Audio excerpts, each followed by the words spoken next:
지금 부동산 시장이 날랐는데 제가 항상 두 명을 꼽고 있죠. 좌파 진영의 나쁜 사람들이라고 네가 얘기하시는 이모땡 춘원과 한문도 교수. 한문도 교수는 나왔으니까. 오늘 이분이 지식 뭐 양심 고백하신지는 잘 모르겠는데 한번 그 영상이 하나 있습니다. 한번 올려주시죠.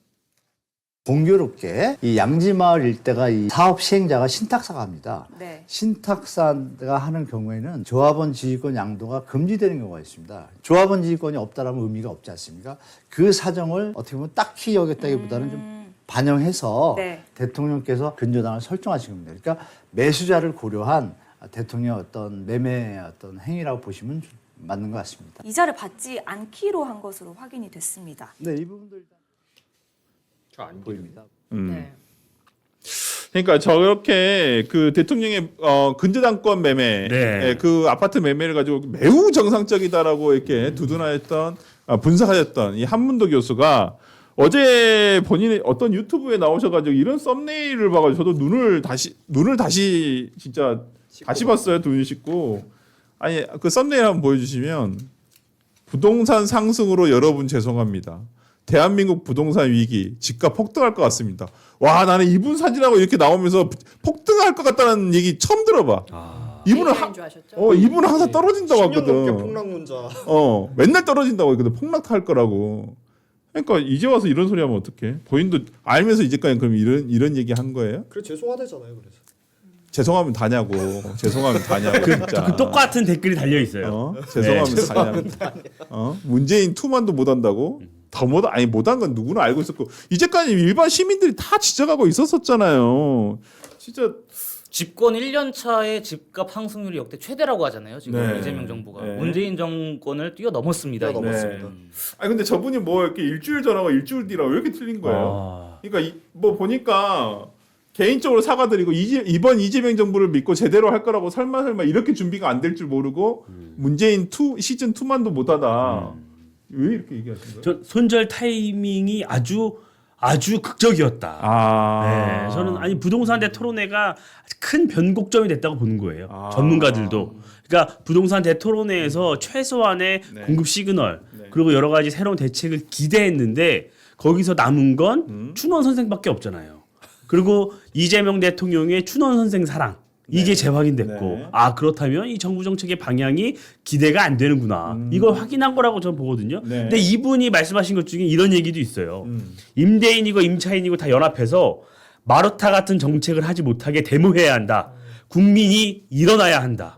이런 말씀도 하셨대요. 공감 가는 뭐야 말이에요. 반정부주의자예요? 그러니까 거의 이분은 이제 이 부동산이 폭등할 수밖에 없다는 구조적인 한계 그리고 정부 정책이 시그널 이런 것들을 보고 내가 이렇게 하다가는 내 남은 인생에 내가 이쪽으로 못 벌어먹고 살겠구나 이 생각을 하신 것 같아요. 그러니까 이분이 보니까 그래도 그 지금의 진보 진영에 상당히 우호적인 사람이에요. 기본적으로 저도 굉장히 오래전부터 이분의 어떤 뭐 얘기를 저도 많이 들었었는데 그래 집 안 사셨어요? 내가 최대의 피해자라니까. 나 그때 집을 못 샀다니까. 떨어질 줄 알았다고. 집값 떨어진다는데 누가 사니. 근데 진짜 이분이 하시는 말씀이 진짜 나는 좀 진짜 본인이 이렇게 느꼈으면 좋겠어요. 공급이 받쳐주지 않는 조세 정책은 해외 주택 경제학 사례를 봐도 전부 실패했다. 세금만 건드리면 왜곡 현상이 생기고 결국 집값만 더 오른다.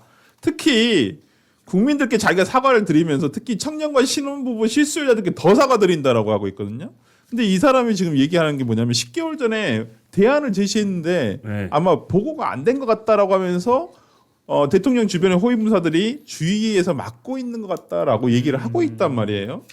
그러니까 본인도 뭔가 이렇게 정책 제안을 했나 봐. 근데 이게 전혀 자기가 제안한 것과는 하나도 뭐 반영되는 내용이 나오지 않으니까 약간 지금 비판적인 자세로 바뀐 건 아닌가라는 생각이 좀 드는데. 그러니까 이게 10개월이라고 치면은 지금 7월이니까 작년 이제 한 9월 정도잖아요. 그러면 이게 지금 정부가 문재인 정부하고 그 부동산 정책하는 사이클이 똑같이 가고 있거든요. 실제로 17년 6월에 대출 규제안이 나왔고요. 25년 6월에 대출 규제안이 나왔어요. 그리고 8월에 임대주택 공급이 나왔고 또 25년 9월에 임대주택 공급 얘기가 나왔으니까 요때쯤까지는 처음이니까 비슷하게 갈 수 있어. 그럼 이제 앞으로는 좀 달리 해야 돼 하고 저분이 뭐 제시를 하셨지 않을까요? 네. 만들어줬다는 거 보면. 네. 그런데 그 뒤에도 똑같아요. 18년 1월에 투기 과열지구하고 제초한 그 지정을 하고요. 그리고 25년 10월에 투기 과열지구 확대를 해버렸어요. 네. 그러니까 아주 똑같이 가고 있습니다. 그리고 18년 4월에 다주택자 양도세 중과를 하고요. 그리고 이재명 정부에서 또 26년 5월에 다주택자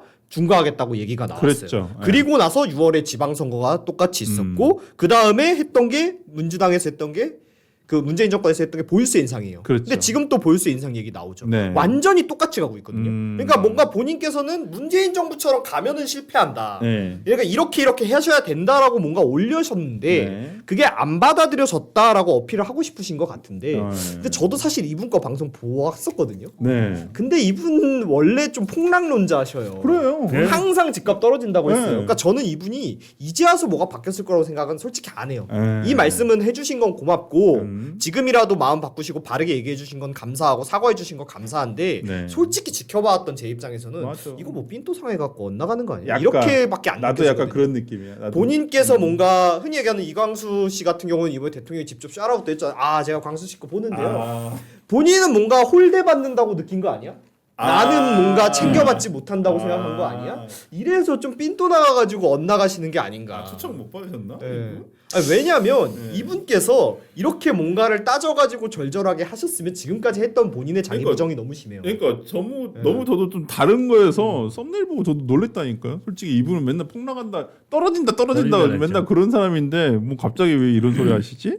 약간 이런 생각이 좀 드는데 이민찬 네, 저는- 위원장이 보시기에 저는 어떠세요? 이게 제일 와닿아요. 그러니까 결국 공급 대책이 없었다는 걸 지적을 하고 있잖아요. 네. 이분의 말의 핵심은 그거예요. 공급이 받쳐주지 않는 조세 정책은 전부 실패했다 해외에서도.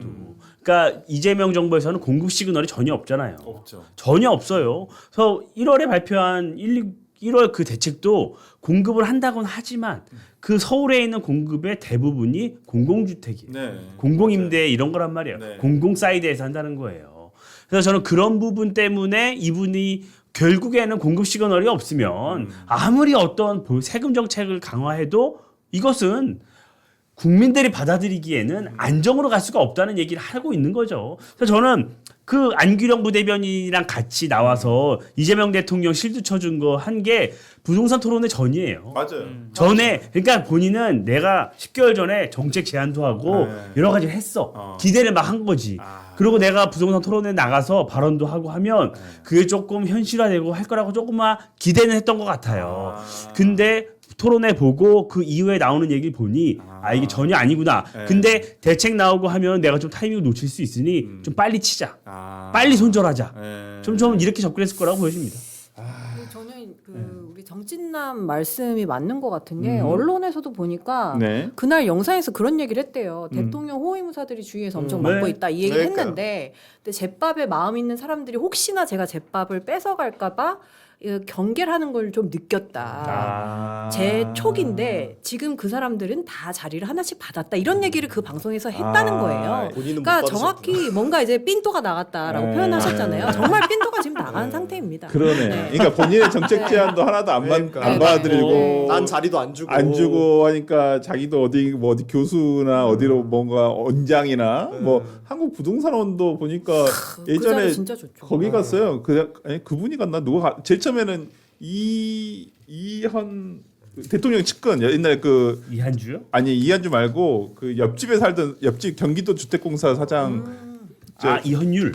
이현 있는데 그분도 변호사인데 저번 영인 가회에서 공천 떨어진 사람인데 그분이 가는데 그분이 안 되고 그분은 또 다른 데로 가고 또 한국 부동산 감정원은 또 누가 아니 갔더라고. 근데 이 보니까. 얘기를 하다 보니까 만약에 진짜로 본인께서 그렇게 챙김 못 받으셔서 이런 거면 이거 이재명 정부의 좀 무너지는 신호탄이라고 하나 느낀 게 이재명이라는 정치인이 진짜 잘못된 정치인이지만 잘하는 게 진짜 하나 있어요. 자기 사람 잘 뭐냐면 본인에게 잘했던 사람, 본인에게 이익을 준 사람들에게 보훈 인사를 진짜 잘해요. 잘해요. 근데 이제는 주변에서 그거를 뭔가 이미 문고리 권력들이 형성돼서 그런 뭐랄까 보상 체계가 만약에 어그러진 거라면 유일하게 이재명 정권을 지탱하고 이재명이라는 정치를 지탱하던 그거 하나거든요.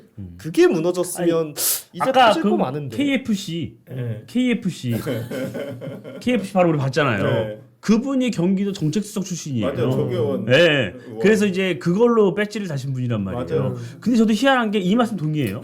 그래서 이 이재명 정부 출범하고 나서 뭐 고시동기, 네. 경기도 출신 굉장히 좋은 자리 많이 가고 청와대도 많이 들어갔어요. 근데 민주당 진영에 있는 사람들 만나보면 맞아. 자리를 안 보내준다 그러더라고요. 아, 지금 누가 다 컨트롤 그 옆에서 맡고 있으니까. 이제 문거 지나보자. 아니 그러니까 그거를 지금 퇴임한 사람도 많고 그렇지. 공석도 많은데 네, 맞아. 안 보내준다는 거예요. 네. 아주 그게 조금 신기하더라고. 네. 하여튼 뭐 그렇다는 거 누가 아시는 거 있으면 얘기를 하세요. 그렇다. 네. 그래서 아니 그리고 나는 그 교수님 있잖아요. 옛날 이재명 경기도지사 시절까지만 해도 같이 대담도 많이 했던 최배영 누구지? 무슨 경제에 무슨 관련한 교수 있잖아요. 그 우리 기초통화국 그분 호텔 경제학 만드신 최백은 최백은 교수. 최백은 교수가 안 경제 보여. 건대 경제학과 교수. 이재명 정부에서 경공 많이 나가시고. 그렇죠. 엄청 많이 나갔는데 이분이 또 뭐가 이렇게 틀어졌나 봐. 안 쓰이더라고요. 나는 되게 많이 쓰일 줄 알았는데 그러면 검증에서 걸렸을 가능성이 높아요. 그런가? 네. 의향서는 냈는데 아. 검증 과정에서 논란이 있을 수 있죠. 그래도 어디든 갈 것 같은데. 근데 이제 사람들은 그렇게 생각을 하죠. 아니 이재명 대통령 주변에 있는 사람은 더 법적으로 문제가 많은 사람들 많고 배지도 많고 많은데 나는 이걸로 안 돼? 아, 이런 그렇지. 불만을 가질 수는 있죠. 아, 그럴 수 있겠네. 네.